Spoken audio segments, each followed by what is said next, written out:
So for today's episode, I had something that I was thinking about earlier this morning that I thought would make for some interesting content. First, I'll explain where this thought came from and why I'm thinking about this at all.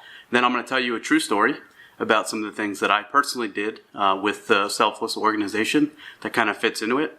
Before the end of the episode, I don't want you to jump to any conclusions about this is better than that one and you should always choose this instead of choosing that, because I think what happens is when people have a theory or a philosophy, especially younger people that have like a social theory or a life philosophy of some kind that they picked up from some philosopher or famous person, most of the time that stuff doesn't work in real life. Like it's a theory or a philosophy because it's not practical.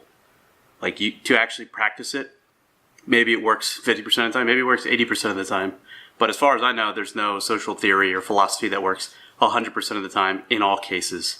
This will make more sense when you finish this episode, but just know that going in, I'm not saying you should always do one or the other. I'm just going to tell you a story about testing and what I found with one versus the other in a very specific situation. Now, if you watched most of these vlog episodes, you'll remember that maybe 20 episodes ago, it's hard to believe it's been that long, I started to talk about training and testing engagement with my dog Eli and how I was going to be rewarding him with treats to see if I could get him to more quickly, with a higher quality, a higher energy and enthusiasm, perform very common things that he already understood and knew how to do. He just didn't always do, and his obedience on them was like 60% of the time, where I wanted it to be like 90, closer to 100% of the time, and to actually perform the tasks with, again, energy, enthusiasm, speed, and reliability. In the world of dog training, there are positive-only training companies, and I say this because positive in the world of dog training and behavior modification doesn't always mean happy, but the positive-only dog training companies are basically never tell the dog no, it's always rewards, they give them treats, etc. And that's one philosophy. On the opposite side of that are dog trainers that believe in the use almost exclusively of aversives or punishments of some kind, either a collar pop or a remote collar, or some trainers use bonkers, which are like towels that you swat the dog with. And they both work to a certain extent. Now, where you choose to apply one versus applying the other, that's very independent of this trainer versus that trainer. But just for the course of this conversation, just know that those are the two things, right? You've got give the dog a reward, give them lots of treats and praise and whatever else. And then on the other end, you've got punish the dog with a correction of some kind, be it collar pop, bunker, whatever. Reward, incentive, do the thing, get this reward. Don't listen to me, get punished. Two totally different philosophies. And so what got me thinking about this today is that we have a dog here who is human aggressive.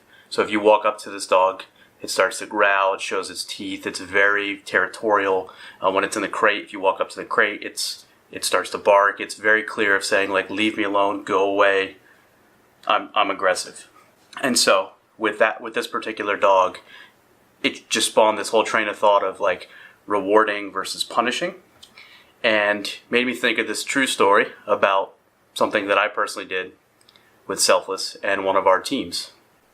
The contract templates that we use with Selfless come from one of the more established attorneys in the world of esports. And so the template is very common across many organizations, not just ours.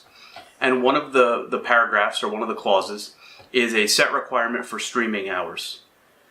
Part of the ways that organizations like Selfless and others generate revenue is through sponsors that want to see good impressions, good visibility, good brand outreach, and the ability to get your logo and their logo, more importantly, or product or service, in front of as many eyes and ears as possible. And so that's one of the things that most of the bigger orgs, as far as I'm aware, require some level of streaming hours from their players.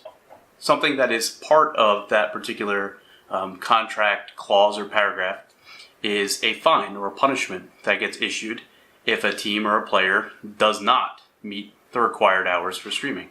So when we negotiate with a player or a team, we say, hey, listen, Bob, this is what we're going to pay. These are the incentives. These are the benefits. This is what we're offering. And in exchange for us bringing you on and paying you, we expect that you'll perform, to the best of your ability, and you'll work hard, and you're going to guarantee X number of streaming hours per month. And, again, part of the contract template, for every hour below the minimum streaming hours that we set, we will fine you $10. So if we tell a player that they have to stream 10 hours a month, just most streamers do that in a day, and they stream 5 hours, that means that they're 5 hours short of that 10, and we will fine them 5 hours that they missed times $10, which is per hour, for a $50 fine. Historically speaking, we've never had a problem with this clause, right? Players are like, it's $10 a month, it's $10 per hour I miss. A lot of the time we had either no stream requirement or a very little stream requirement. So most of the time the players don't care. But we did have one set of players that pretty much guaranteed that they were going to get a fairly healthy number of stream hours per month per player. And we were like, hey, that sounds great. That'll, help us bump our numbers up, and let's do it. And let's sign the deal. We agreed to the number that they presented to us, and we said, okay, that sounds good. And unfortunately, almost every single person that was a part of that group failed to hit their monthly number. They did maybe for the first month, maybe even the second month. I can't remember for sure.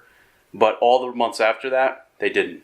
And each month there was different excuses. I was traveling, this person got sick, I couldn't do it because of my internet, whatever. But each month there was a failure to meet a contractual obligation, which presented me and our organization with a decision to make.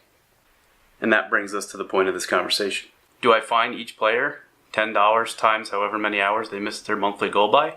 And as I thought about it, I thought, is it worth it? It's a very small amount of money. It's going to make that player not like me, not like our organization. They might get mad and tweet something damaging, and I hate this because X, Y, or Z. I can't believe I'm getting fined. There could be repercussions when it comes time to renew contracts. But I wasn't wrong. It was a number that everybody agreed to. We had a conversation about it. So I had to make a decision. And what I decided to do was change that punishment to a possible incentive. So just to make the numbers really easy, let's say we were going to pay that person $100 a month and they were going to stream 10 hours. What I did was say, I will pay you $75 per month, but if you stream 10 hours per month, I will pay you an additional $75. And what that did was say, if you do the desired behavior, you get a reward above and beyond what you were going to get otherwise, and I'm not going to punish you for not doing that. But in essence, you're going to punish yourself for not doing it. Going about it that route changed the whole thing, not only for those particular players, but for a lot of things in the future. When we negotiated with new players, they saw it as a positive. Hey, I can make more money. It was not a, hey, we're going to fine you, which meant that the negotiation process was even easier. When it came time to renew contracts, that was a new point that we can negotiate. Well, hey, listen, you said you would do 30 hours a month. If you can do 40, we'll throw in another X amount of dollars. Really, really good thing to get a little bit more effort out of a player, but at no risk to us. Meaning, if they failed to meet the obligation, we wouldn't have to pay it because they're not providing us with that value, so we, in turn, don't have to pay them that value. It also just changed the way that we were looked at. They didn't look at us as we were this big authoritarian group that were going to come in and steal all their money because of X, Y, or Z excuse. But instead they said, hey, they're going to pay us more money if we just stream. That's awesome. So thinking back on it, I think it was the right decision for the particular case that I was in and that we were in with Selfless. It would have been very kind of petty to punish the players that weren't hitting their numbers. But at the same time, we wanted those numbers to be hit. So instead of going about it in a punishment method, we kind of went about it in an incentive or reward-based method. And that worked great for our case. Now again, like I said at the start of this video, I'm not saying you should always do one or always do the other, but know that there are both options out there, and that choosing to do one means you're choosing against the other, and each one is going to have a different impact or result.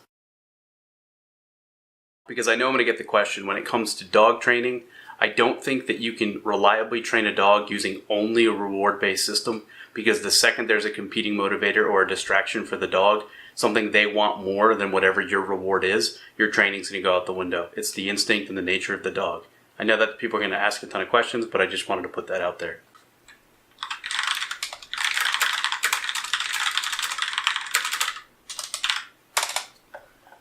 Well, that's the story that I wanted to tell, and a little bit of why I wanted to tell it. I don't think it makes me like a great guy or that Selfless is the best story ever or anything like that. It's just something that was on top of mind because of a current situation that I'm living through right now, and just made me think about it and figured it would make a good episode. So hopefully you guys enjoyed that story. Maybe thinking a little bit differently about a current situation you're in helped you get through it a little bit easier or with a better desired result. I got to get back to work. I got a couple calls I need to take, and hopefully you enjoy the night.